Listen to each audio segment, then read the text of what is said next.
tous, merci de nous être fidèles. Découvrons ensemble le sommaire de votre journal. À la une, la 7e session de la commission mixte maroco-russe de coopération économique, scientifique et technique. Ils se sont ouverts à Rabat aujourd'hui pour renforcer le partenariat entre Rabat et Moscou dans divers domaines.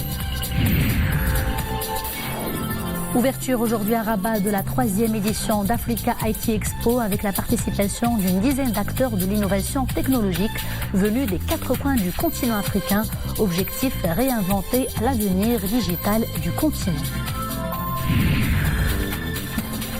Sous la conduite éclairée de Sa Majesté le roi Mohammed VI, le royaume accorde une attention toute particulière à la formation professionnelle qui ne cesse de se développer, notamment dans les secteurs de l'hôtellerie et du tourisme. Nous suivrons un reportage à Mohamedia dans ce journal. Un conseil de gouvernement s'est tenu ce jeudi à Rabat sous la présidence du chef du gouvernement, Saad Latmani. Au début de ses travaux, le chef du gouvernement, Saad Latmani, a affirmé que le gouvernement est en train de mettre au point un plan intégré et exhaustif afin de renforcer le niveau de la formation professionnelle conformément à des objectifs aux contours bien définis. Le Conseil a ensuite examiné et adopté 2 projets de loi. Le premier relatif à la fondation des œuvres sociales des fonctionnaires de la Direction générale de la protection civile. Le second concerne la détermination de l'âge de départ à la retraite pour les membres des forces auxiliaires. La réunion hebdomadaire de l'exécutif a également examiné et adopté un projet de décret portant création de la Caisse marocaine d'assurance maladie. Et lors du point de presse tenu à l'issue du conseil de gouvernement qui s'est tenu aujourd'hui, Moustapha Al-Khalfi, le ministre délégué chargé des relations avec le Parlement et la société civile, porte-parole du gouvernement, a affirmé que le Maroc a reçu l'invitation de l'envoyé personnel du secrétaire général de l'ONU pour le Sahara marocain, Horst Kohler, pour participer à une table ronde sur la question du Sahara marocain et qu'il a décidé d'y répondre favorablement. Le Maroc a effectivement accepté l'invitation de l'envoyé personnel du secrétaire général de l'ONU, eu égard au fait que l'Algérie et la Mauritanie ont également été invités à cette table ronde.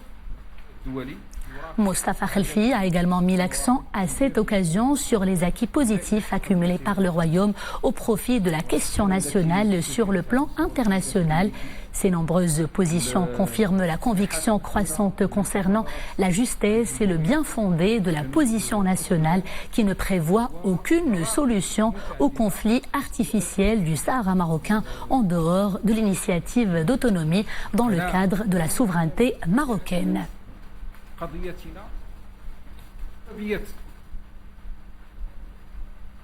Intéressons-nous à présent aux travaux de la 7e session de la commission mixte maroco-russe de coopération économique, scientifique et technique. Ils se sont ouverts aujourd'hui à Rabat sous la présidence du ministre marocain des Affaires étrangères et de la coopération internationale et du ministre russe de l'Agriculture, Dimitri Badrouchev. Cette réunion de haut niveau intervient dans un contexte très positif, un contexte marqué par le renforcement du partenariat entre Rabat et Moscou dans différents domaines. Les développements tout de suite avec Houdam Sahel et Nisri El-Hamdawi.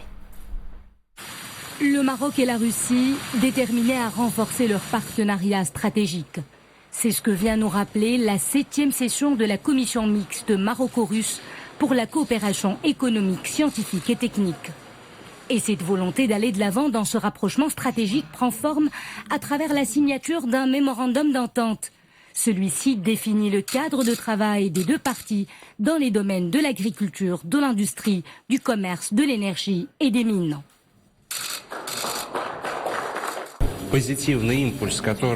La forte impulsion qu'ont donnée aux relations bilatérales la visite de Sa Majesté le roi Mohammed VI en Russie et celle du Premier ministre russe Dimitri Medvedev au Maroc nous permet de poursuivre avec confiance la coopération dans les différents domaines. Pendant ces dernières années, le volume des échanges commerciaux a augmenté pour atteindre les 900 millions de dollars.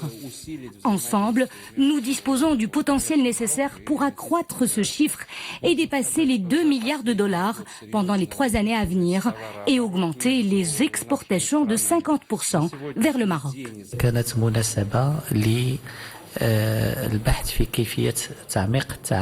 Cette rencontre nous a permis d'explorer les moyens d'approfondir la coopération économique entre les deux pays. Nous nous sommes mis d'accord sur l'activation finale de ce qu'on appelle la route verte des produits agricoles. Et nous avons également décidé d'approfondir nos discussions concernant le partenariat dans le domaine du gaz et la promotion des investissements russes au Maroc.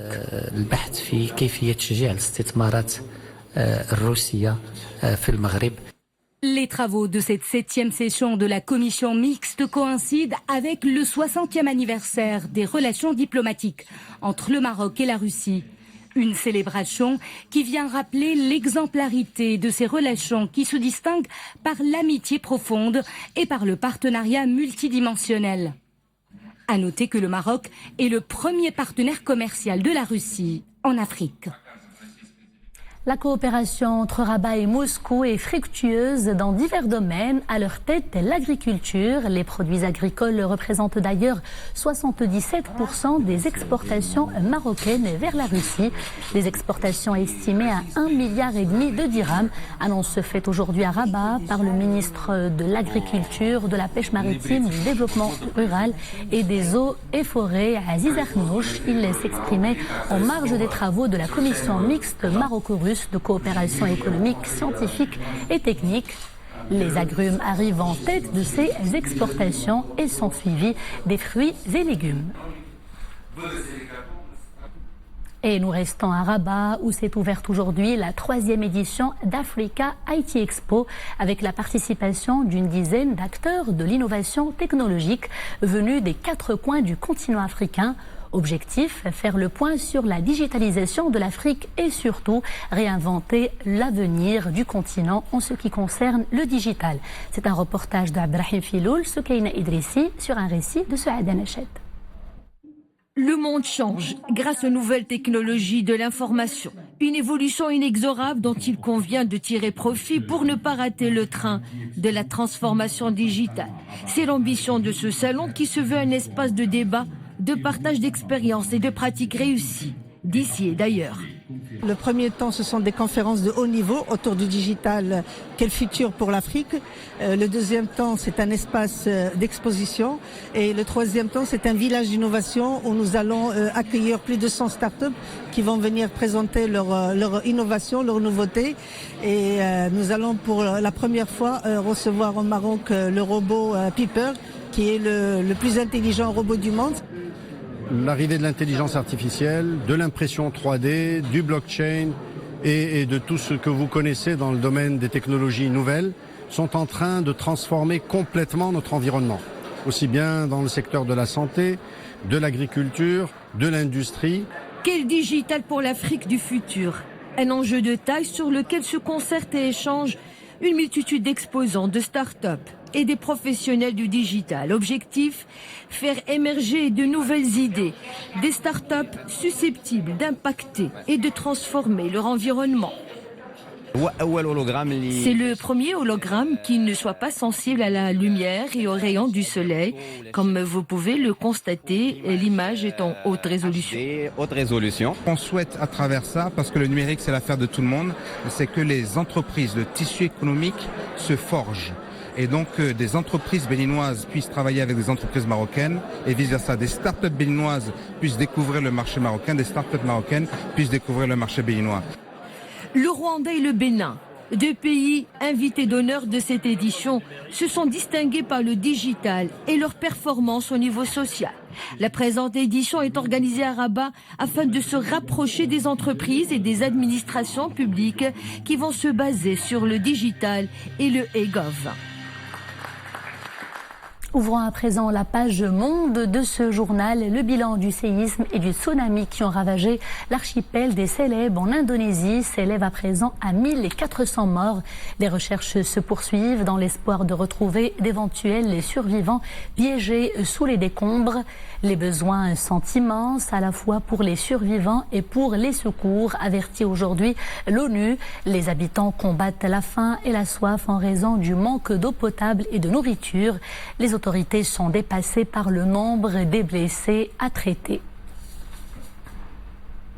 Cap à présent sur Bruxelles, un vent de guerre froide a soufflé ce matin sur la réunion des ministres de la Défense des États membres de l'OTAN.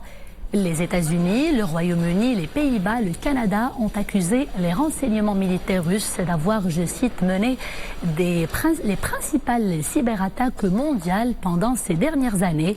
Le secrétaire général de l'Alliance Atlantique a d'ailleurs appelé dans un communiqué Moscou à cesser son comportement qu'il qualifie d'irresponsable. Après la révocation de son pavillon par Gibraltar et puis par Malte il y a quelques mois, l'Aquarius est entré ce matin dans le port de Marseille. Il doit effectuer les démarches administratives relatives à son immatriculation, annonce faite par l'association SOS Méditerranée. Cette dernière invite les Marseillais à arborer un vêtement orange demain lors d'un rassemblement pacifique et apolitique pour demander à tous les États membres de l'Union européenne de prendre les mesures nécessaires et faire respecter le devoir d'assistance aux personnes en détresse en mer. Retour chez nous sous la conduite éclairée de Sa Majesté le roi Mohammed VI. Le royaume accorde une attention toute particulière au développement de la formation professionnelle. L'offre ne cesse de se développer pour s'adapter aux besoins du marché de l'emploi avec des standards de qualité, notamment dans les secteurs de l'hôtellerie et du tourisme. Exemple tout de suite à l'Institut spécialisé de technologie appliquée, hôtelière et touristique de Mohammedia. Saïda Idrissi, Abdelrahman Ziyan et Zakaria. La restauration, une option prisée par les étudiants en hôtellerie. Au sein de cet institut, la priorité est donnée à la pratique. Les apprentis doivent déjà faire preuve de professionnalisme et de créativité. L'Institut spécialisé de technologie appliquée, hôtelière et touristique de Mohammedia offre des cursus diversifiés, suivant des normes de qualité pour améliorer le rendement. La formation nous permet d'apporter une valeur ajoutée et de promouvoir les produits touristiques et hôteliers. Le cursus comporte des aspects pratiques et théoriques.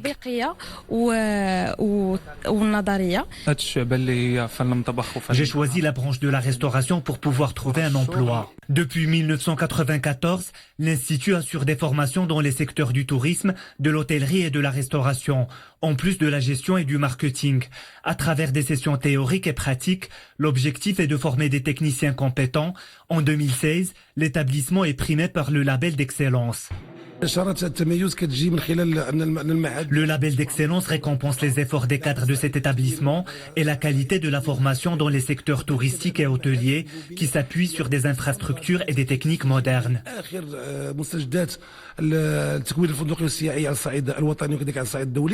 Cet établissement est un bel exemple des centres de formation professionnelle qui œuvrent à la qualification des jeunes et leur intégration professionnelle.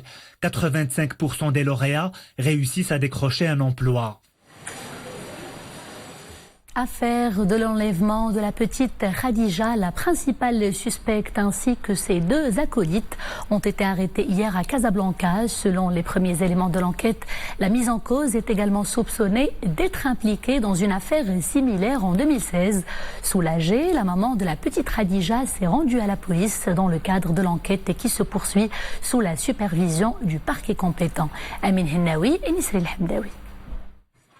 Le district de police de Haï Hassani de Casablanca a de la visite. Tout sourire, la maman de la petite Khadija, retrouvée il y a quelques jours après une alerte d'enlèvement, est venue à la rencontre des éléments de police judiciaire. C'est un jour particulier pour elle. La suspecte du kidnapping de sa fille a été bel et bien arrêtée. La maman peut enfin pousser un ouf de soulagement.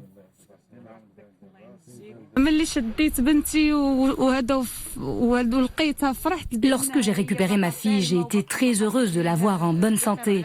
Toutefois, j'avais gardé à l'intérieur de moi une rage et une grande colère parce qu'on n'avait pas encore retrouvé l'auteur présumé de l'enlèvement de Khadija. Mais maintenant qu'ils l'ont arrêté, je me sens apaisée.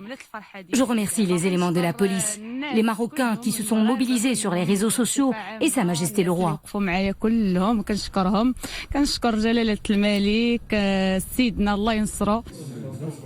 Selon certains éléments de l'enquête, la présumée kidnappeuse aurait également un lien avec une autre affaire d'enlèvement qui avait secoué la capitale économique il y a 2 ans.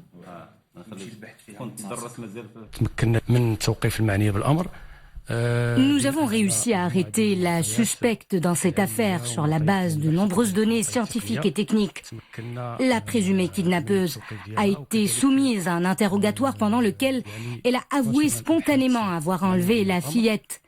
Et pendant l'enquête, nous avons pu démêler l'énigme de l'affaire d'enlèvement d'un bébé de sexe féminin enregistré par les services de la préfecture de Casablanca en septembre 2016. Dans le quartier Louefaq à Casablanca où réside la famille de la petite Khadija, le cœur est à la fête. Les habitants célèbrent le retour de la fillette au sein de sa famille. Pendant ce temps, le service de la préfecture de police judiciaire de Casablanca poursuit ses investigations en coordination avec la police judiciaire du district de Haï Hassani pour élucider l'ensemble des actes criminels imputés à l'intéressé. Sport, jet ski et cette autre bonne nouvelle avant de refermer ce journal, cette belle distinction de Yahya Rammah, le pilote marocain de l'équipe nationale des sports nautiques et désormais, tenez-vous bien, le champion du monde en catégorie runabout, victoire arrachée à l'Arizona aux États-Unis après avoir défié les ténors de la discipline.